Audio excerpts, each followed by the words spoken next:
Let's go. What a fantastic finale of Danger My Heart second season. Episode 25 was absolutely a fantastic episode. Great conclusion to the series.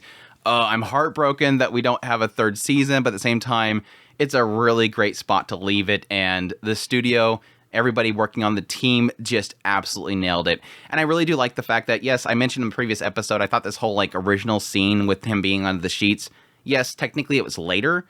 They kind of move things around in order to make it kind of flow better, and I think that worked out great. This is another great example, just similar to the previous episode, of this studio, this team took this source material to a whole nother level. Like, I read through the manga as we were watching the show, not passing by the actual anime, and each of these scenes, they absolutely nailed it. They kind of extended them in a way that made a lot more sense. It really drives home the characters and what they're going through, and having it sort of rearranged with the whole, the girls' room thing kind of being moved forward allowed them to go bam bam with the two confessions. Because in the manga, basically, Ichikawa confesses, then he gets stuck in that room with her because she stays the night one more night before she heads back to the audition. And then they have that whole scene where he gets stuck. And then later on, we get the other confession. So it allowed it to kind of flow right into it, which worked really well. And yes, they nailed it. I think the main thing why I love this series so much, and it's true all the way to the end of it, is that it does so well in the characters and portraying their emotion and what they're going through. And yes, what I think so many romance anime just doesn't nail for me personally is actually making me believe there's a reason these two actually love each other. Their ability to put that into words, and yes, a lot of inner dialogue of Ichikawa, not so much with Yamada because we don't get inner dialogue with Yamada, getting to see what sort of builds up to that eventual confession, that I believe it. I understand why these characters like each other and trust each other so much is because of what we've kind of been through. It did so well in that. And yes, like I said, the anime portrayed it even leaps and bounds above the manga itself. So let's get into it. I'm going to pretty much skim a lot of this episode, but let's start out with everything with the whole him being trapped in the room. Again, was supposed to be later, but that's fine. Like I said, I think it worked out better there. With the anime, it sort of is that moment of just them kind of wondering if a confession is something they actually want to do. Because yes, with the love discussions, it turns into this whole idea of actually implying doing it before actually confessing to see if it's something that you like. But it was a cute little segment, just being stuck underneath there, him just going crazy, them getting super close. Again, so close to a kiss, but then he says something and stops it. There's a side of me that believes because of what Moika said, maybe there was an implying there that Yamada felt like she had to, interact with him physically in order to, before their confession. So maybe she was going to go kiss him to kind of start something there. And maybe that's why he cut her off. That's sort of what it feels like that's implying there. But yeah, he sort of says, no, don't worry about it. He gets out of there and then says, I'll tell you tomorrow. Which yes, we cut to tomorrow with the archways and everything. And the stories about walking under the archways to have forever love and all that kind of stuff. And the two of them getting off the side of each other. And this is where we get, from Ichikawa's perspective, what exactly makes Yamada special for him. And this is sort of a two-parter because, yes, it opens up with him trying to get her to accept the fact that he knows that she missed this audition. He's like, you missed the audition, didn't you? And she's talking about happiness and all this kind of stuff. About, are you having fun? Well, that's great. I'm having fun too. And then he points out that, yes, you're not having fun. Your face is saying something different. He has to, I don't know how he knew. I guess it implied based on her body language. But he knew that she was hurting. And so, yeah, she admits at that point, she felt like she could say no to the audition, or at least skip out on the audition, be with him, and she would enjoy it. Like, this is the school trip. I want to enjoy it with you. That's why I came here. And I thought that as long as you were having fun, I would have fun, but I can't stop thinking about the audition. And I love this because this is exactly what Ichikawa loves about her. It's like a confirmation about what he's always loved about Yamada. She is so serious about her work. And yes, at the same time, he doesn't like the idea that she gave that up for him. This is something that she loves. She loves her work. And she gave it up for me. I don't like that. I want her to do her job, the thing that she enjoys so much, the thing that she is so grown up about that makes me love her so much. I don't want her to give that up. He says something to the effect of, her work life is not like a switch. I like that. I like that she didn't just turn it off and just come here with me. She's not neglecting what she enjoys for me. And it's a very beautiful thing because, again, like I said, that's what he fell in love with her for. I think this entire season this second season has been a lot about confirming that is something that he likes about her. She's so mature. She takes her job seriously. She loves her job, all that kind of stuff. But she's not going to turn it off. Okay, so she's still the Yamada that I always remember. But yes, also getting into what makes her special additionally to him personally is that, yes, you helped me see this light. You brought color into my life, which is something that, again, because we get Ichikawa's inner dialogue and thought processes, we've seen this build up. So this part of it is not going to be a super shock to us, but it does put it into very beautiful words. And the idea of, I used to be cut off. I used to think this world was just kind of dark and grim. I used to isolate myself. I was always alone. But then you pulled me out of it. I used to be this hollow shell, pathetic and weak. But then you brought me into this world. You showed me color. You showed me everybody that's around me. I now have friends. I now don't hate the teachers. I enjoy going to school. So even if you're not there, I'm still happy. And it was like one of those like, ooh, if that hurt. I enjoy school even if you're not there. It was almost like saying, even if you didn't exist, I'd still be happy. And she's like, wait, how could you say that? But no, he corrects it very quickly. We knew he was going to correct it very quickly. But no, he admits that, yes, only because you're there, only because you did what you did, I like this world. I now see the color. And yes, I like you. Even the mundane feels special now because of you. You made me who I am. Oh, it's such a beautiful thing. It is literally like, because it is almost like a reverse what you typically get with a lot of romance anime, because there's a lot of them that where it's like, it's always about like guy sees girl who's timid and hidden and he saves her. This one's like a reverse. He's the timid one. He's broken. He's hollow. And she came in and brought color to his life. That's why he loves her. Again, it technically did two different things here. It showed why she's so special to him, and then why, essentially, what about her is so special. If that makes sense. What makes her special and what she did for him. Those are the two things that ultimately, in the end, make the confession. I like you, and I like the fact that he takes off the mask in order to show that he's crying. It's like he shows that weakness. It's so freaking beautiful. I loved it. And of course, they had to get interrupted. But a very beautiful confession, like I said, put into words everything that we've sort of seen, because he has to. Yes, we knew this, but it's because we've been seeing his inner dialogue.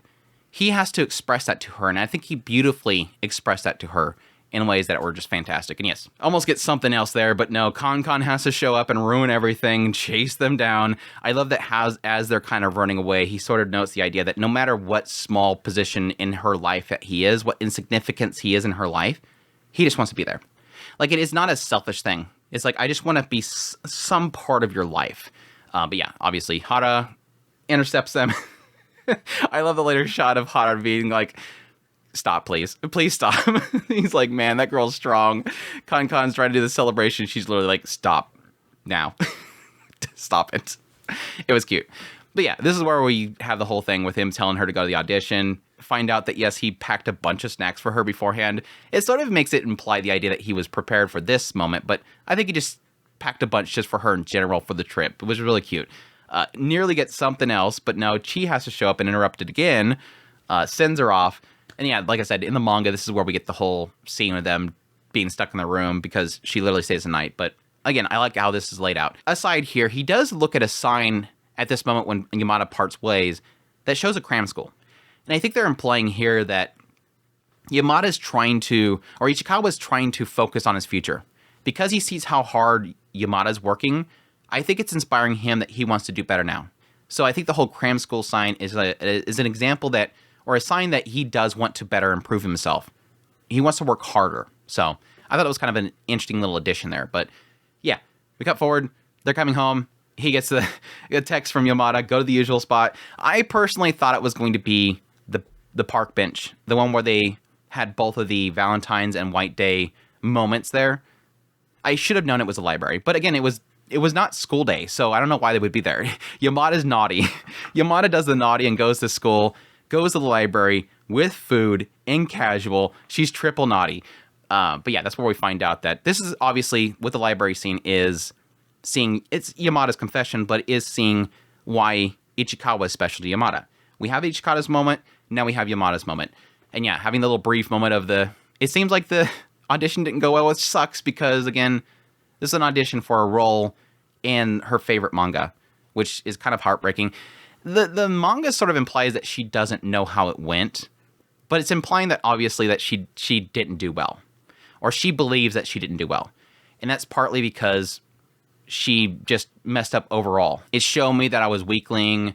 I'm always wishy-washy. I'm jealous of people. I always think, whenever I think negative thoughts, it gets me anxious. But that's what makes me me. And this is where it shifts from the audition talk to literally what makes Ichikawa special to her. And yes, her acknowledging her own weaknesses, which I think is very important here.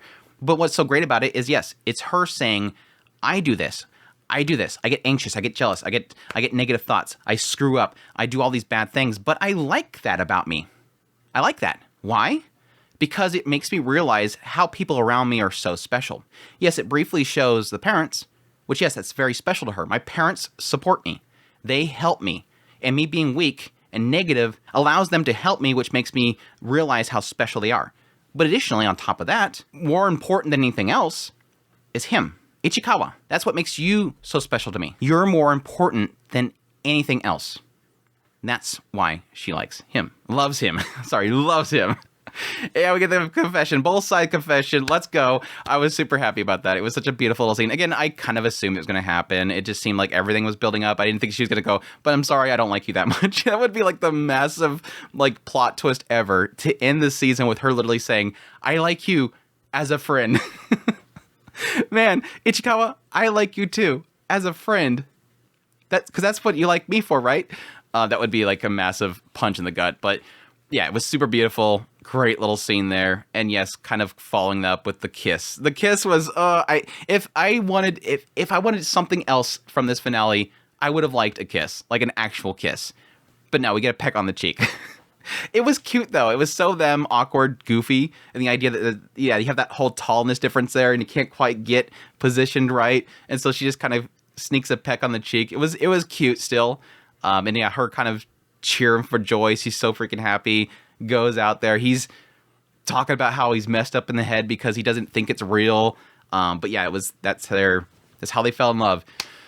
Oh, it's such a good ending to everything. It was such a beautiful little ending to everything. Oh, I loved it. I loved every single minute of it. Such a great, beautiful series. And like I said, just portrayed so beautifully with the lighting and the colors and the music kicking on in the background. It was just easily my favorite romance of all time, I think. I had to think about it, but I think this is literally my favorite romance of all time. Just did so well in showing these characters and what they're going through and what ultimately builds Ichikawa up. Again, like I said, it's technically a story about a girl saving a boy rather than the typical boy saving the timid girl. So yeah, it was great. I loved it. Additional, yeah, I kind of skimmed past it, but yeah, I did like the segment between when Yamada leaves and Ichikawa kind of staying with the group. It sort of did well in kind of portraying here, like he said to Yamada, about the idea that she has brought him into the light, brought color into his world, and yes, made him able to meet people. Now, and yes, confirming what he said to her, even when you're not here, I'm going to be okay. And it proves it in the idea that when she leaves, he's having fun with Yadachi. They're all having fun together. And he's talking in the train about how, yeah, in the end, or it was a bus. In the end, I enjoy things even when she's not here. I have friends. I had fun. But even still, yes, I want to go see her, so he rushes off. But it was cute to kind of show that, yes, true to what he told her, I'm still having fun even when you're not here. You don't have to worry about me. But yeah, it was super cute. Yeah, I like the segment with Kana telling him to bring back some good stuff. Don't bring me a stupid keychain. It was cute. It was cute. Really, really, really fantastic episode. Such a great conclusion. Loved it to death. I thank you guys for joining me every single week as I covered this series. It wasn't like the greatest performing series ever, but I just enjoyed talking about it, so I covered it anyways. There's going to be a show like that every now and then where it's like, I don't care how many views I get. I just want to talk about the show. I want to gush about the show. Gushing over Yamada. That's my coverage of this series. And I did really, really enjoy it. So sad again that we don't have a third season announcement yet.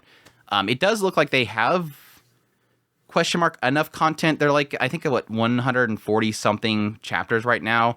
We're at like 106 or 107 or something like that. Maybe 113. I don't remember. We're like at 113-ish chapters currently adapted. They only have 141. So unless they know where the series is going to go from that point on, it might be some while before we actually get something. So we'll see.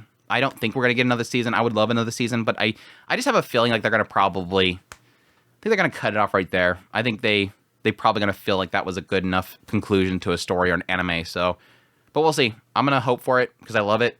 I think it's a great series. But yeah, with all that said, hope you guys enjoyed this video. As always, if you did, make sure that like button down below, comment, let me know what you thought of this series and this episode. Additionally, if you're new to the channel, make sure that subscribe button to my content. I do news reviews, first impressions, top list if it's anime, it's pretty much here. Additionally, if you like this content and you want to support the channel more, I have Patreon links, tips, links, and links, membership button down below. Really appreciate everybody does, and y'all take care.